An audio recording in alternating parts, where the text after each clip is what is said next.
మెస్సే నామమునకు మహిమ కలుగును గాక. మీ అందరికీ షలోమ్ అండి.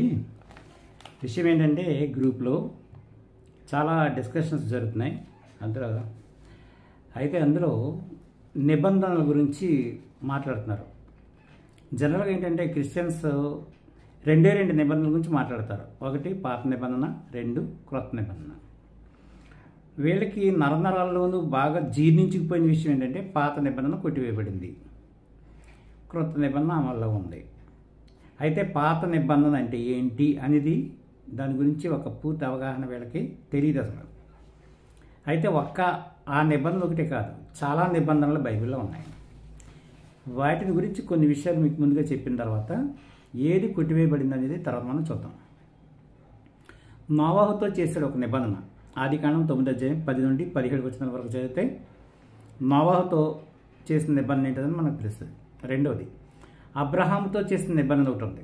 ఆదికాండం 17 2 నుంచి 4 వచనాలు మీరు చదవాలి. చదివితే మీకు అక్కడ అర్థమవుతుంది. అలాగే 11 నుండి 14 వచనాలు కూడా చదివితే మీకు తెలుస్తుంది. తర్వాత అదే అబ్రహాంతో సున్నతి నిబంధన చేశాడు.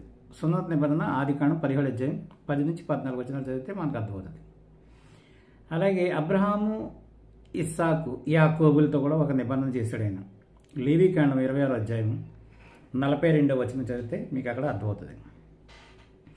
సబ్బాతు నిబంధన, సబ్బాతు నిబంధన ఇది నిర్గమాకాండం 31:17. ఈ నిబంధన ఏంటనేది. తర్వాత 10 ఆజ్ఞల నిబంధన నిర్గమాకాండం 34:28. లేవీలతో నిబంధన, లేవీలు అంటే ఎవరు? యాజకులతో కూడా ఒక నిబంధన చేశాడు. సంఖ్యాకాండం 18 వచనం. అలాగే పరమ తండ్రి ఫినెహాస్తో ఒక నిబంధన చేశాడు. సంఖ్యాకాండం 25 12 13 వచనాలు. హోరేబులో చేసిన నిబంధన ద్వితీయోపదేశకాండం 5 1 నుండి 3 వచనాల వరకు. మోయాబులో ఒక నిబంధన చేశాడు. ద్వితీయోపదేశకాండం 29 1 వచనం నుంచి. దావీదుతో ఒక నిబంధన చేశాడు. 2 సమూయేలు 23:5, 2 దినవృత్తాంతాలు 13:5 వచనం నుంచి మనం చూస్తుంటే దావీదుతో చేసిన నిబంధన తెలుస్తుంది.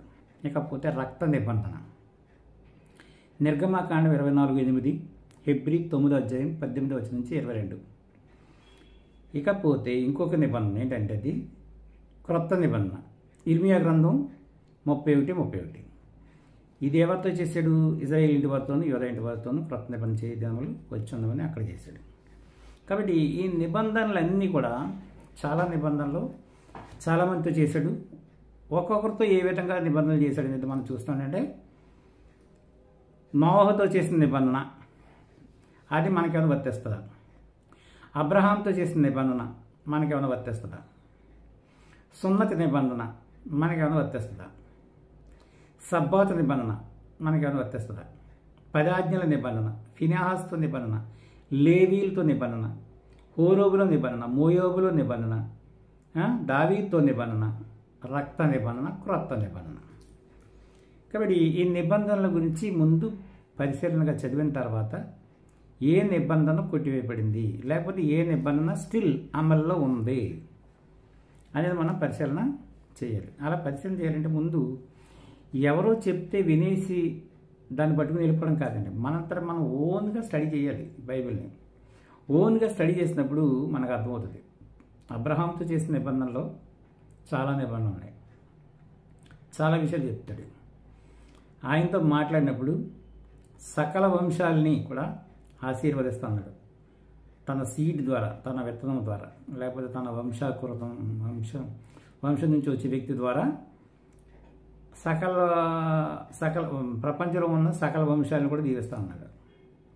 కాబట్టి అది ఏ నిబంధన కింద మనం ఉన్నాం. ఆయన యొక్క సీడ్గా అంటే విత్తనంగా వచ్చిన వ్యక్తి ఎవరు, ఇవన్నీ కూడా పరిశీలన చేయాలి. పరిశీలన చేయండి. చేసిన తర్వాత మీ అభిప్రాయాలు మీకు ఉంటాయి. ఆ తర్వాత మళ్ళీ చెప్తాను. అప్పుడు మనం ఏ నిబంధన కింద ఉన్నాము, ఏ నిబంధన కింద మనం లేము, ఏది వాక్యం ఏ విధంగా చెప్తుంది, వాక్యంలో ఎంతవరకు మనం ఉన్నాము, లేనివేంటి, ఉన్నవేంటి, కొట్టివేయబడినవేంటి, నిలిచున్నవేంటి, ఇవన్నీ కూడా 1 by 1 చూద్దాం. అంతవరకు షలోమ్.